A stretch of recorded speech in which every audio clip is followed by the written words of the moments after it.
con Diego Siviero, presidente della Proloco di questo 798esimo Fiera di San Michele. Bella responsabilità.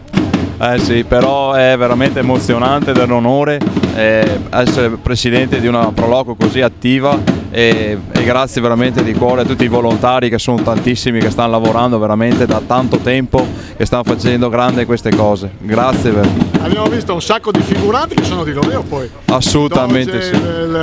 Tutta la sua corte. Quindi adesso poi siete proprio lanciati alla grande.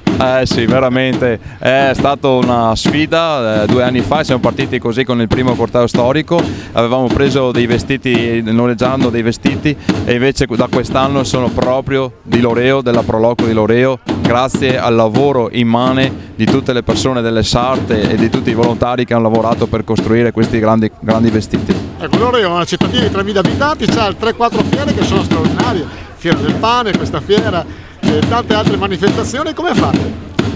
Siamo sempre attivi, non è semplice, però abbiamo sempre nel nostro obiettivo, nel nostro cuore, di fare qualcosa per il nostro paese, e quando si fa qualcosa con il cuore questi sono i risultati, veramente.